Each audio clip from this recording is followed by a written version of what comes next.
Добро пожаловать в мой канал.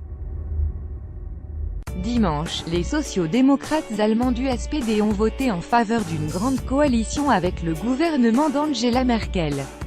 Sacha SCHUERMANNAFP. Après 4 mois d'imbroglio post-électoral, les sociaux-démocrates allemands ont accepté dimanche d'engager des négociations formelles avec la chancelière conservatrice, malgré la défiance d'une partie des militants.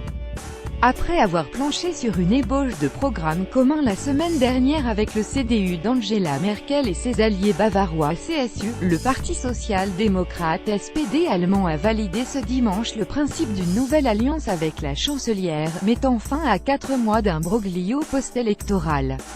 Les délégués du parti réunis à Bonn ont approuvé d'une courte tête 362 voix pour sur 642, l'ouverture de négociations formelles avec les conservateurs.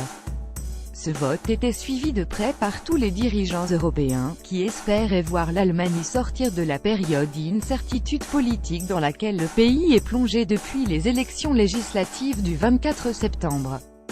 Quelques 600 délégués du Congrès social-démocrate s'étaient réunis à Bonn dès 11h15 pour assister à plus de 5 heures de débat.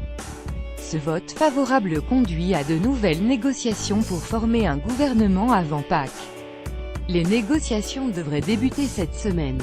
Dans un discours enflammé, en particulier sur l'Europe, le chef du parti et ancien du président du Parlement européen Martin Schulz a défendu le projet d'alliance, assurant avoir obtenu des concessions historiques, qui marqueraient la fin de la politique d'austérité en Europe portée par Angela Merkel et du « fantôme du néolibéralisme ». Vendredi à Paris, la chancelière allemande et le président français Emmanuel Macron avaient également insisté sur l'importance d'une Allemagne en ordre de marche pour réformer l'Union européenne. Lire aussi discret coup de main de Macron à Merkel pour bâtir sa coalition. Le vote positif de ce dimanche ne signifie pas pour autant la fin de l'imbroglio gouvernemental, puisque qu'un accord de coalition définitif doit être approuvé par l'ensemble des membres du parti de centre-gauche.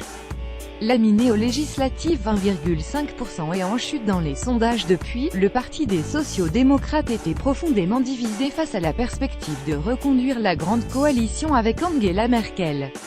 Une partie des militants anti-coalition, qui se retrouvent sous la bannière No GroKo du chef des jeunes du parti Kevin Kühner, estimait que le SPD devait rester dans l'opposition pour se réinventer.